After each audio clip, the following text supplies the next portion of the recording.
संभाजी ब्रिगेडचे नांदुरा तालुका अध्यक्ष दिलीप कोल्हे व टीमच्या वतीने नांदुरा तालुक्यातील वडती बुद्रुक येथे छत्रपती शिवाजी महाराज जयंतीनिमित्त रक्तदान व रोगनिदान शिबिराचे आयोजन करण्यात आले होते।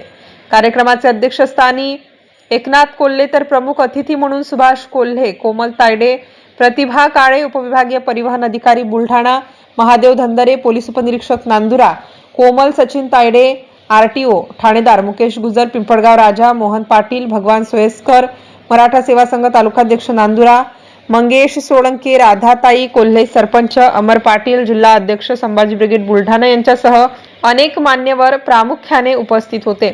या शिबिराकरिता डॉक्टर गुलाब पवार, डॉक्टर शरद पाटील, डॉक्टर पूजा अवकाळे, डॉक्टर विनायक कोल्हे तसेच रक्त संकलन विभाग खामगाव येथील डॉक्टर जयश्रीताई पाटील, डॉक्टर काळे मॅडम, फारुख भाई यांनी शिबिरातील रुग्णांची तपासणी करून त्यांच्यावर औषध उपचार करण्यात आले। MCN न्यूज मराठी करिता गजानन खंडारे, नांदुरा ग्रामीण। सांगितलं आणि एकंदरीत यांच्या बोलण्यावर मला एक म्हणजे मुद्दा पण बोलायचा वाटून राहिला। तसं तर माझं 2 मिनिटाचं भाषण वगैरे संपलं ना तर बोलतो मी परिवार आहे आपला चर्चा एक मानवता हे कुठं शिकवलं जात नाही। मानवता ही रोम मध्ये आवश्यक आहे। जसं दादांनी सांगितलं की पर्दे के पीछे के हीरो बराबर आहे। धर्म न हिंदू बौद्ध है, धर्म न मुस्लिम जैन, धर्म ने हिंदू बौद्ध है, धर्म न मुस्लिम जैन, धर्म चित्त की शुद्धता, धर्म शांती सुख चैन। आणि मी माझं स्वतःचं म्हणजे एकंदरीत नशीब समजतो की मी अशा लोकांसोबत जुडलेलो आहोत। बघा यांनी आता 5 तारखेला जी मॅरेथॉन स्पर्धा घेतली, खरोखर सोशल वर्क एवढं जबरदस्त आहे यांचं।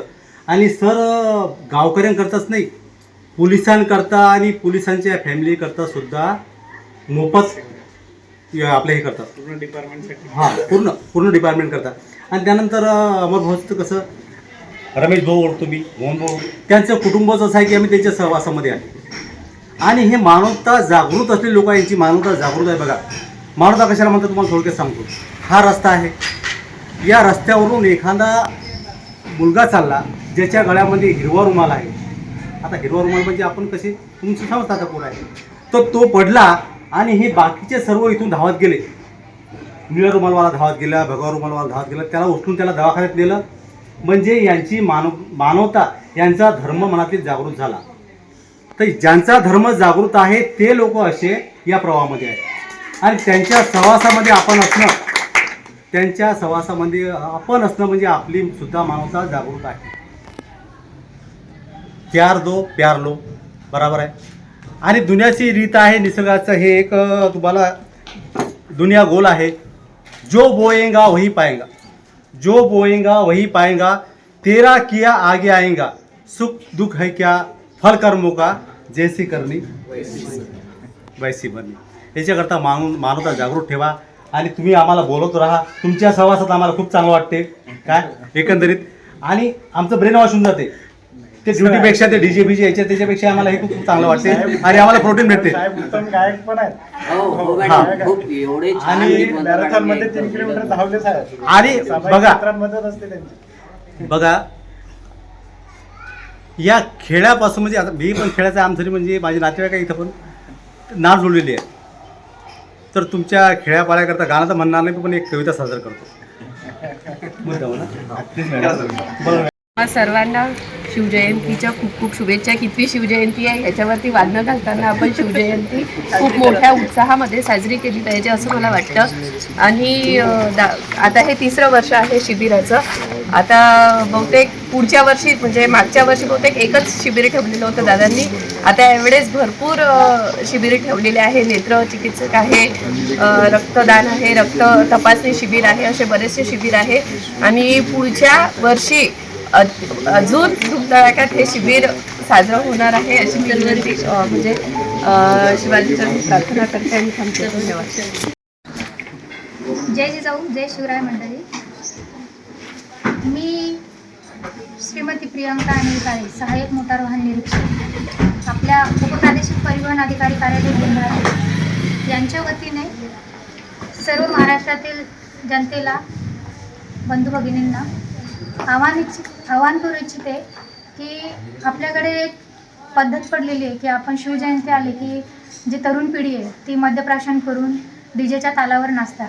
तर अशा पद्धतीने शिवरायांना अपमानित करण्यापेक्षा त्यांची जी विचारसरणी आहे, त्यांचे जे विचार आहेत ते आपण आत्मसात करून जर त्यांच्या विचारानुरूप जर वागणूक केली, जसे की कुठल्याही आपल्या आजूबाजूला महिला असतील त्यांना उचित मान सन्मान मिळवून देण्यासाठी जर प्रयत्न केले, म्हणजेच कुठल्याही महिलेला आपल्या मातेसमान न देऊ शकल्यास आपल्या बहिणी समान न देऊ शकल्यास आपल्या मुली समान जर मान सन्मान दिला तर ती खऱ्या अर्थाने जयंती आपण शिवरायांची साजरी केली आणि त्यांना ते खऱ्या अर्थाने केलेलं अभिवादन असेल. आणि ह्या 2025च्या शिवजयंतीमध्ये जर आपण ही शिवरायांची 1% शिकवण आहे ही जर आत्मसात करून जयंती साजरी केली तर मी अशी ग्वाही देते की येत्या 2050मध्ये शिवरायांच्या विचाराचे कमीत कमी 25% विचार आपण आत्मसात करून शिवजयंती साजरी करू, अशी मी आशा बाळगते आणि अशी ग्वाही देते की ते होईल 2050 पर्यंतच्या शिवजयंतीपर्यंत. त्यानंतर आता तुमचे संभाजी ब्रिगेडचे जे अध्यक्ष आहेत कोल्हे भाऊ, खरं तर माझा या भागात जास्त परिचय नसल्यामुळे मला प्रत्येकाचं नाव घेणं शक्य नाही आहे, पण जेवढे काही हे पदाधिकारी आहेत त्यांनी ही जी संकल्पना केली आहे, खरं तर वेळात वेळ काढून देण्याचं कारणच ते आहे की यांनी जेव्हा कळवलं की मॅडम आमचा शिवजयंतीचा कार्यक्रम थोडा आगळा वेगळा इतरांसारखा नाही, आमच्याकडे डीजेला बंदी आहे, आम्ही डॉक्टर साहेबांना बोलून मोफत नेत्र तपासणीची सुविधा देतोय, त्यानंतर रक्तदान करतोय. तर ह्या ज्या जनोपयोगी जे उपक्रम हे राबवत आहेत, खरं तर हे खूप म्हणजे कौतुकास्पद म्हटलं पाहिजे त्यांचं कार्य आणि याची गरज आहे. आणि ह्याच पद्धतीने ह्याचा आदर्श घेऊन आपल्या आजूबाजूच्या सगळ्या भागात अशाच पद्धतीच्या सगळीकडे शिवजयंत्या साजऱ्या झाल्या पाहिजेत अशी माझी अपेक्षा आहे. तेच खरं तर व्हायला पाहिजे. आणि आज इथे रक्तदानाचा कार्यक्रम पार पडलेला आहे, तर मी परिवहन विभागाकडून संबंधित असल्यामुळे मला एक सांगू असं वाटतं, एक आव्हान असं करू वाटते की हे जे रक्तदान होत आहे ह्या रक्ताचा उपयोग दुर्दैवाने आपला जो भारत देश आहे तो अपघातामध्ये नंबर 1 वर आहे. खूप मोठं दुर्दैव आहे. आपले जे विकसनशील देश आहे तर आपली जी युवा पिढी आहे, तरुण पिढी आहे, हे आपल्या देशाचं पोटेन्शियल आहे. तर हे असं रस्त्यावर वाया न जाता किंवा हे रक्त कुठल्या अपघातग्रस्तांना उपयोगात न येता रुग्णांसाठीच उपयोगात यावं, ह्यासाठी आपण रस्त्यावर चालत असताना नियम पाळले पाहिजे, याची खबरदारी घ्यावी. आता आमचं रस्ते वाहतूक विभागाशी संबंधित असल्यामुळे आमचा ड्युटीमधला 90% वेळ 90% वेळ आम्ही रोडवर असतो. तर आम्ही रोडवर बघत असतो तर अपघाताचं प्रमाण एवढं वाढलेलं आहे, वाहनांची संख्या खूप वाढलेली आहे. नियम पाळण्याची खरंच खूप गरज आहे. प्रत्येकाकडे मोबाईल आहे, सोशल मीडिया आहे, त्यामुळे नियम कोणाला माहीत नाही अशातला प्रकार नाही आहे. नियम प्रत्येकाला माहीत आहे. गरज आहे ती फक्त ते नियम आत्मसात करण्याची आणि पाळण्याची.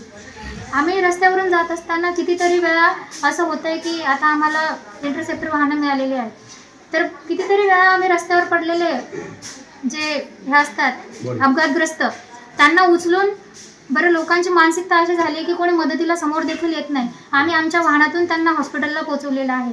आमचं कर्तव्य आहे ते, आम्हाला काही त्याचं हे करायचं नाही आहे की बाबा आम्ही प्रकाशात आणायचं नाही, आम्ही असं काम केलं. पण हा सांगण्याचा उद्देश एवढाच की लोकांच्या मनामध्ये गैरसमज आहे की आपण जर एखाद्याला अपघातात मदत केली तर पोलिसांची झंझट, RTOची झंझट, सगळ्यांची झंझट, डॉक्टर आपल्याला विचारणा करतील किंवा कायदेशीररित्या आपण कशा तरी अडकू, तर असं काहीच नाही आहे. मी तुम्हाला एक सांगू इच्छिते की आधी जर तुम्ही अपघातग्रस्तांची मदत केली तर 5,000 रुपये तुम्हाला हे मिळत होतं, बक्षीस म्हणून मिळत होतं की चांगली कामगिरी केली म्हणून. त्यात आता सरकारने 5 पट वाढ केली आणि 25,000 रुपयाची घोषणा केली आहे की जो कोणी मदत करेल, वेळेवर उपचार पोचून देईल रुग्णांना किंवा अपघातग्रस्तांना, रस्त्यावर अपघात घडलेल्यांना, तर त्यांना सरकार 25,000 रुपयाचे आता बक्षीस म्हणून देणार आहे. आणि शेवटी काय म्हणतात ना, जैसे ज्याचे कर्म तैसे फळ देतो ईश्वर. तर तुम्ही जर एक चांगलं कर्म केलं तर तुमच्यावर वेळ येणारच नाही की रस्ते अपघाताची, पण तुमच्या एखाद्या अपघातावर जरी वेळ आली, तुम्ही केलेल्या कार्याचा परतफेड म्हणून, तुम्ही केलेल्या कर्माची परतफेड म्हणून तुम्हाला न कळता त्यांना वेळेवर सगळ्या सुविधा मिळतील आणि मदत मिळेल. त्यामुळे रस्त्यावर चालत असताना आपण नियम पाळा, दुसऱ्यांनाही काय म्हणतात त्यांना सांगत चला, प्रबोधन करत चला की बाबा नियम पाळत जा म्हणून, आणि मदतसुद्धा करत चला जेणेकरून, कारण हे एक गोल्डन आवर नावाचा एक मोटार वाहन कायद्यात एक कन्सेप्ट आहे. त्याचा अर्थ असा आहे की अपघात घडल्यानंतर पहिल्या 60 मिनिटांमध्ये म्हणजे 1 तासामध्ये जर त्या व्यक्तीला योग्य ती वैद्यकीय मदत मिळाली ना, तर त्याचा इंजुरीचा चान्स हा 90% कमी होतो आणि जीव जाण्याचा जो धोका असतो तो सुद्धा बऱ्याचशा प्रमाणात कमी होऊन त्याचा जीव वाचू शकतो. त्यामुळे मदत करत चला, रस्त्यावर असताना नियम पाळत चला. आणि आज या जयंतीनिमित्त मी सर्वांना आवाहन करू इच्छिते की अशाच प्रकारे जयंती नेहमी साजरी झाली पाहिजे याची काळजी घ्या. आणि जय शिवराय, जय जिजाऊ, धन्यवाद.